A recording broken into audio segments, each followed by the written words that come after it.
Frederick dips into the bullpen again. Garrett Courtwright summoned. He replaces Donnie Hart, who looked pretty good. Escaped that bases-loaded jam that Mikey O'Brien got Frederick into.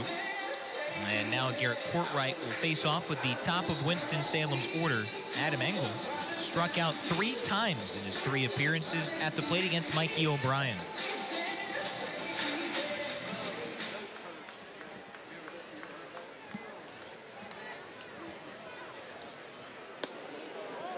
We've seen Engel try to put down a bunt throughout this game. He has started 3 of his 4 at-bats with showing bunt on the first pitch. Engel clubs one to center, but he just got under it. Jay Gonzalez settles, squeezes, 1 out. Yeah, but his logic makes a lot more sense in this situation. When you punched out 3 times, making contact on a bunt is a pretty good option. Ended up driving the ball pretty deep to center field. So 1 down here in the 7th for Eddie Alvarez. Garrett Courtwright appeared earlier in this series. Thursday night, he suffered the loss, 3 unearned runs. In his last 2 outings, he has permitted 7 runs, only 2 of them earned. The 2 he gave up the previous time out, the first in 36 innings of work. And given up an earned run since mid-May. Now 2-0 on Eddie Alvarez. Well, that makes for a fun summer. Going well. A lot of that was with Loe Delmarva, but he came up here to Frederick and tossed out 6 scoreless outings. Alvarez, a good stroke into left field, and the Dash have a 1-out base runner. 5th hit for Winston-Salem. Alvarez's 2nd straight. What are the chances he'll try to steal? Well, this year, 51. 9 of them here with the Dash. He has been caught 6 times since getting called up, but he's tied for 5th in minor league baseball in that category. 51 swipes. Yeah, you still got to make an attempt to get him to second base and set up another run. Courtwright's a big guy. Probably going to take him a little bit of time to get to the plate. 6'5", 210. Jake Peter at the dish now. And Tim Esme with the stopwatch in his hand down at the third base coaching box, seeing how long it takes him to get to home.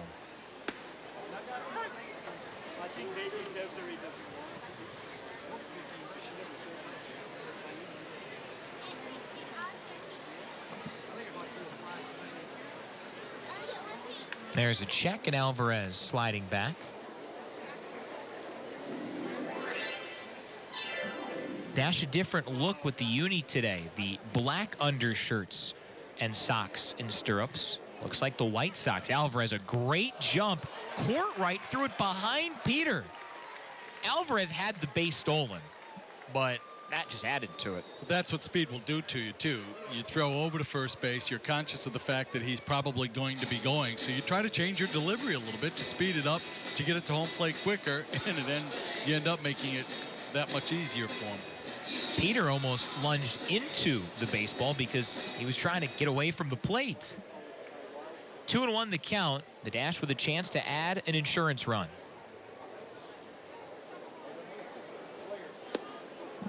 Now, I bring up the uniforms here because the vest, which is one of the 2 home uniforms the Dash can wear, that has yielded a 27-6 record. Are you really superstitious? Stat Masterson, thank you for that one. Yes, as a matter of fact, I am superstitious. I was superstitious about those things when I played. Did you step on the line while walking out? Never. Never? J.R. Purdue, Dash pitching coaches like that. I've noticed a handful of players are like that. You know, the other thing JR does is he always, when I go down to the bullpen to watch the pitcher warms up, lets me know how his rosin bag toss turned out. There's a walk to Jake Peter, and he's now aboard at first. 2 on, 1 out for Trey Mihawczewski. He really takes pride in that. He does. He hits near the first base bag, and he tries to get it positioned perfectly on the mound for his pitcher, and he throws it from there, tries to get it just in the right spot behind the rubber, where it's going to be easy for the pitcher to get to. Well, with that in mind, it's not surprising that the Dash have gone with the vests a ton lately. Surprised that they switched the undershirts. 7 straight home wins. That is 2 shy of a BB&T ballpark record. As we see Kenny Steenstra, the pitching coach for Frederick, going out to chat with Garrett Courtwright. Courtwright wishes the season ended August 20th. He would have had maybe the best season of his life, but it's been a struggle for him over his last 3, including today. A single and a walk have thrust the Dash into a great scoring opportunity. Trey Michalczewski at the plate. He has the game's lone RBI on a bases-loaded walk in the 5th. You look at that and you say, oh, well, really didn't earn it, but that was a lengthy plate appearance. Hey, it was a very good at-bat for him. He stretched things out, fouled off a tough pitch or two, and turned it into an RBI. Other than that walk, Michalczewski has driven 2 balls near the track, both caught. Hit them both hard. Yes, he did. He's been locked in today.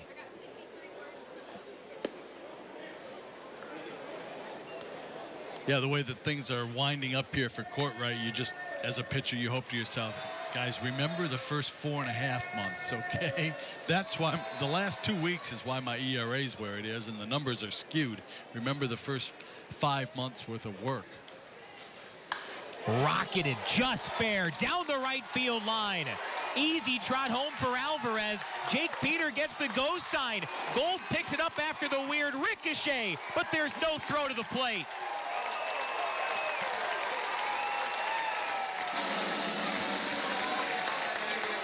A 3-0 lead. Trey Michalczewski, 74 RBIs on the year. Finally figured out a way to get himself the extra base hit without hitting it at somebody. He drills it inside the first base line, and then the contours take over a little bit and help Winston-Salem out. People breathing a lot easier in the Dash dugout right now. Michalczewski has plated all 3 Dash runs today. He has 6 RBI in the series. And here's Brett Austin looking to snap an 0 for 11 funk. Dash 6 outs away from 8 consecutive home wins to finish the regular season schedule. A 7th sweep since the All-Star break, which would be a record for a single half. And they could whittle their magic number for the division title to 4. Myrtle Beach still yet to play. They go at 6:05 tonight at home against Wilmington. It's an odd Sunday night start time. Myrtle always does it. Tourist Sundays are big nights for them. 1-0. They play at 6:05 every single Sunday. It works from a player standpoint. They've had some pretty good years there.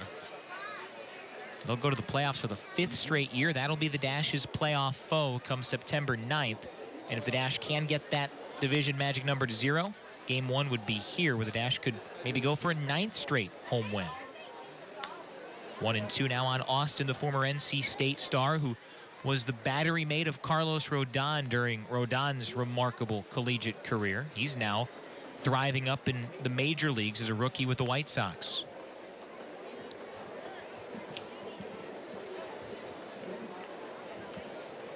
I liked Austin as a catcher in college. I had the pleasure of calling a couple of games that they did, that they performed in, and liked him as a catcher a lot in college. Rodon wasn't bad either. Pretty special group. Went to the College World Series in 2012. Austin, his final season, was a semifinalist for the Johnny Bench Award collegiately. Nation's best catcher honored with that. First team All-ACC. He hit .344. Thus a 4th-round pick.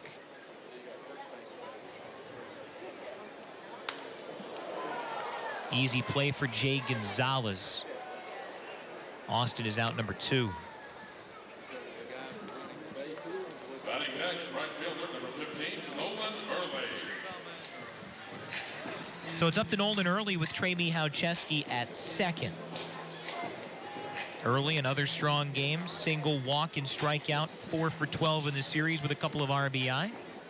His brother Michael was on that 2012 team, the last Winston-Salem playoff club. He was a mid-season and a year-end All-Star. That team had the best record in full-season minor league baseball, won 87 games. And Michael Early, Nolan's older brother, took that Mills Cup Championship Series loss as hard as anybody. and he's talked with Nolan about it. Michael won a Pioneer League title in 11, a Southern League championship in 13, but he still thinks of that 2012 team. He said that one was probably the best one that I've ever been on. Driven toward right field. Gold sprinting to his left, still on the move, makes the galloping catch. That saves another run, but the Dash get 2 on Michał Czeski's double. 6 outs from a series sweep at a magic number of 4 here on My 48.